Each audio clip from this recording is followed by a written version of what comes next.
All right, welcome to the show. Robert Fino, Jason Bible, Texas Real Estate Mastermind. We are back from California. Yes. Man, the weather was great. We get back here and it's cold. I don't mind it cold. I was actually happy last night. Had to put an extra blanket on.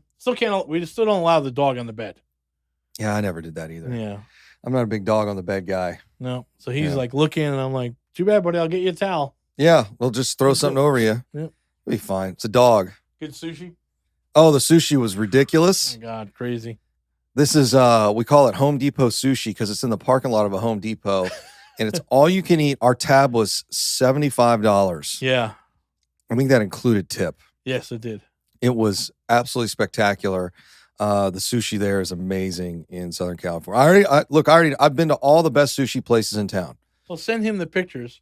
Oh yeah, you can roll that as B. You got a little B. Yeah, roll on sushi. I'll give you the pictures so we can throw it on there. But this looks really good. Absolutely ridiculous.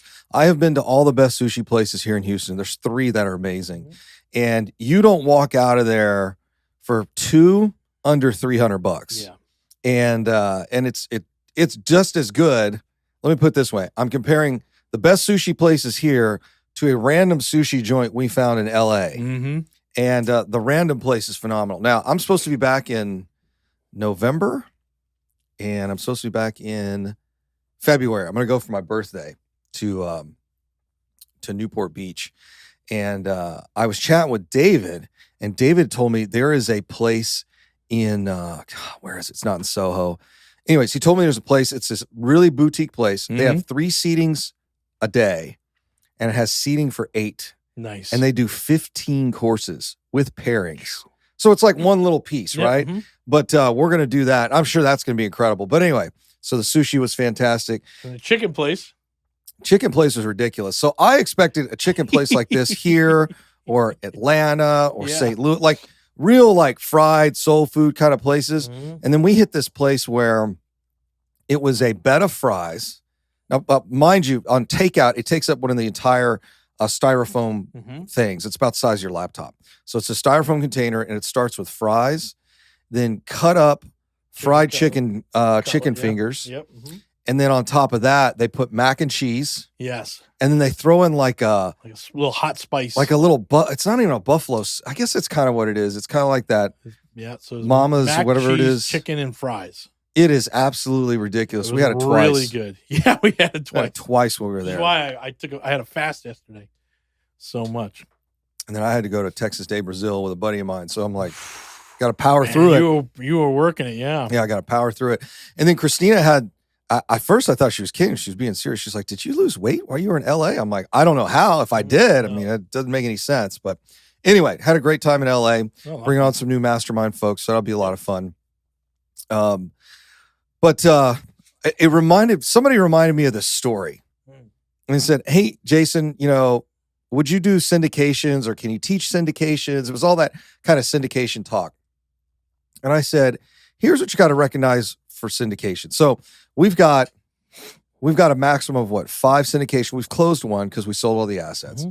We have 5 syndications and 2 funds. Mm-hmm. So we've kind of got the 506. 4 and 2. 4 and 2. Okay. Yep. Oh, Glass was one, right? Did that include That's Glass? gone. Mm-hmm. Yeah. So at one time we had 5 and we had 2 funds. Mm-hmm. So we are, I don't want to say we're experts. We got a lot of experience at 506C and 506B. Yes. And I'm going through the syndication process for something right now outside of real estate. And what I realized is syndications, it is a Band-Aid for what people are trying to do. Syndications are really designed for tech companies, for marketing and sales. Like they're not the best for real estate. So you and I were in the conference room one day chatting about January. We're all excited. Oh, that's right. It was January. Yeah. So about a year ago, about 9 months ago in January. And we're talking about this new fund we're going to put together. And the conference room is full of people. Full. Everyone's taking notes and laptops open. Yeah, everyone's, oh my gosh, this is going to be the best thing. So then I started looking at the numbers. I'm like, how much are we really going to make from this thing? I got it all laid out on a whiteboard. We got a massive whiteboard in that conference room. Yeah. Floor to ceiling whiteboard in this conference room. This is at our old building. And we're sitting there running the numbers. And I don't know what you and I would make each. $750,000? Was it $500,000 each? $500,000. So we were going to make about $500,000 each. And I don't remember the time period, in less than a couple of years, right? And then I just said, man, Rob, I'm looking around the room. There's a lot of people in here.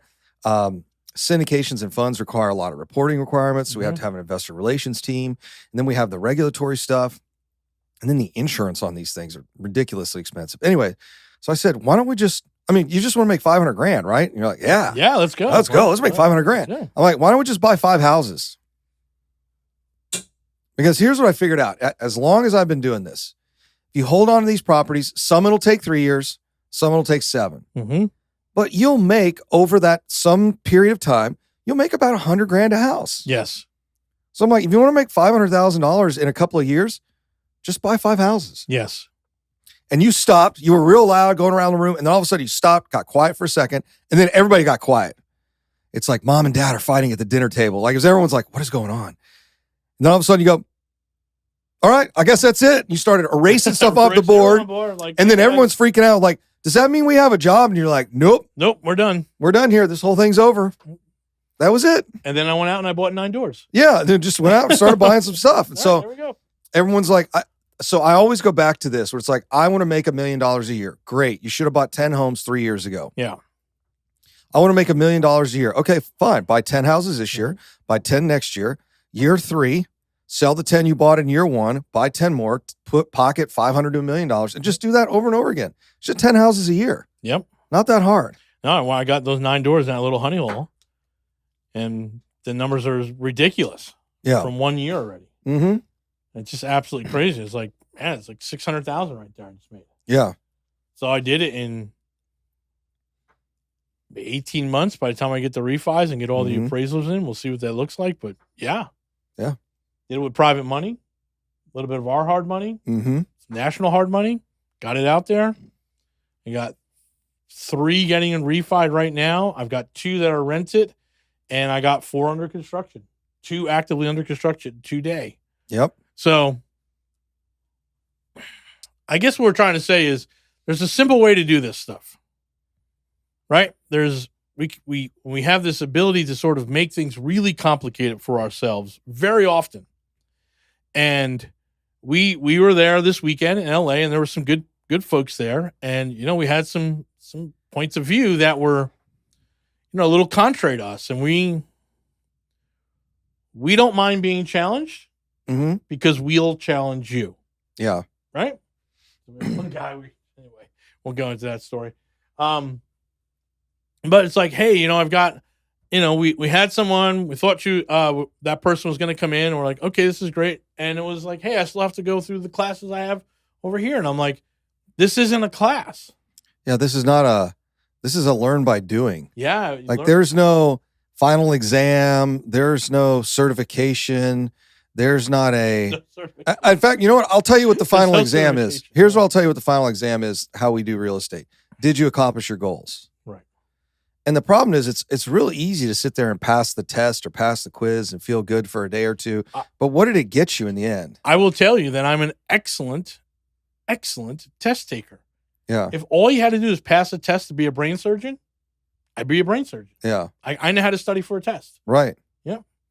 But this isn't studying. This isn't learning. This is doing. Yeah. And, we were just talking about it before we came on in the studio here. It's, I'd say about 60% of the people we're running into have or are about to run out of time. That is a common theme I saw this weekend, where it's like, just in the last 90 days here. Yeah. Someone comes to me and I'm like, I'm 72 and I need to retire. I'm like, well, what have you been doing the last 70 years? Like, right. So, hey, can you help me retire in less than 3? And I'm like, I don't know how to do that, dude. Right. Do you have $1 million? Yeah, I can set that up. No, I got $500,000, and I'm like, a little more time, a little more work. Yeah, I don't know what to tell you. I ran into a lot of people over the last couple of months there where it's like, I'm 65 plus. I'm like, you should already be retired. Yeah. And there's some people I've run into where I'm like, you can kind of tell from a health standpoint, like, you don't need to be here. You need to be spending time with your family because you don't have a lot of time left. Hey, what about our Uber driver? Oh yeah, our Guy Uber won. driver. He Dude, won. okay, He's a winner. So here's our Uber driver. So we land in LA. We ended up going to the wrong rental car Most place. successful guy. One of the most successful guys we met in LA. Most successful guy I met in LA. So we got some people to Mastermind. We do. But I mean, at the end of the day, so here's what happened. So we got goofed up. We were at the wrong rental car place. Yeah. Anyway, so we called an Uber. Guy pulls up, nice little Lexus. Throw the bags in the back. And then he starts just talking to us. We're like, hey, when'd you get here? He's like, oh, I got here in the 80s. Yeah. And grew a couple of business. No, he didn't grow a couple. He was a sales guy, right?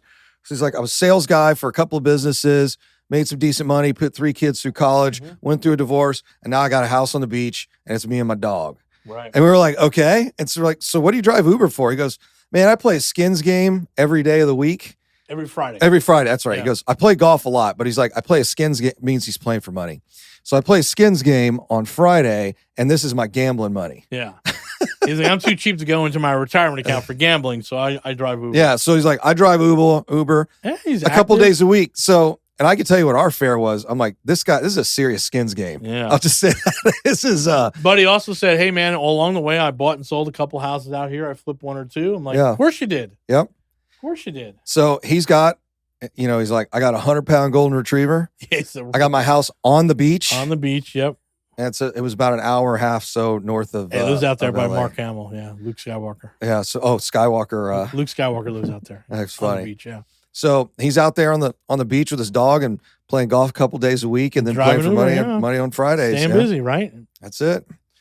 And I'm like, you might be one of the most successful guys I meet. I said, hey man, every day you wake up, congratulations, you won. He said, I sure did. Yeah, I was like, you won. He's like, yeah, I'm really happy. And then we hit other people who are, and we have, again, it sounds brutal when we say it, but it's like, hey, where are you now? I'm here. Okay, so all your very best decisions up until this point has brought you here. What do you think changes tomorrow? And most of the time, the answer is nothing. It's like, I don't care if you join a mastermind or you don't join a mastermind, but I want you to stop going to all these education stuff, and I just want you to start doing. Here's a relevant fact for you, because Steve Davis actually has all these on his radio show, and he just pulls them up so fast. He's got to memorize. So I just pulled up what % of Americans are retiring, and here's the funny part. 70% of adults between 65 and 69 are retired. 70 between 65 and 75.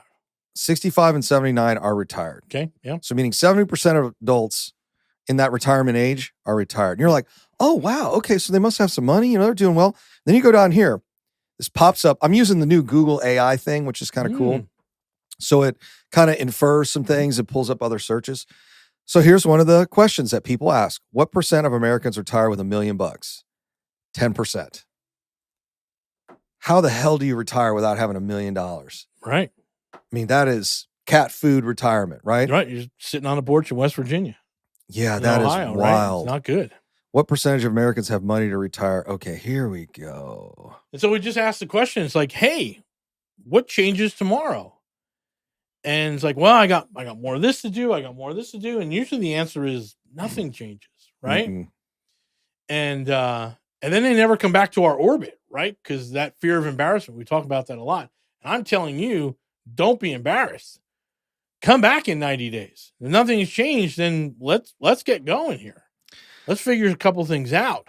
But if you're not doing, then you're going to have a real hard getting to that retire early, retire well period.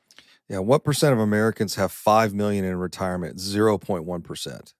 Crazy. Just never going to retire. I think is $5 million in net worth rich? Absolutely not. Is that what it says? Well, it says they're considered very high net worth individuals. 30 million. 50 to 30. Well, I guess over 2. 30 million is where ultra high net worth. Yeah. That's 5 million's not. 5 million's not bad. You're going to do okay. Yep. You're going to do okay with 5 mil. Just don't screw it up. Yeah, that's the thing. Don't mess it up. Don't buy another real estate course that you're not going to do anything with. Like, I mean, come on. Some of you guys just buy them like a flavor of the week, and it's like buying a dream. Yeah, well, like at some point you got to start doing the work. You got to do the work that makes money. Yeah, I'm getting ready. I need a few more classes. I just need a little more time. It's like, no, it's never going to happen. You got to go. Anyway, hey, look, if you want to join the mastermind, just text us at 281-401-9008. Text the word mastermind to 281-401-9008. Thanks for checking in. We will see you next time.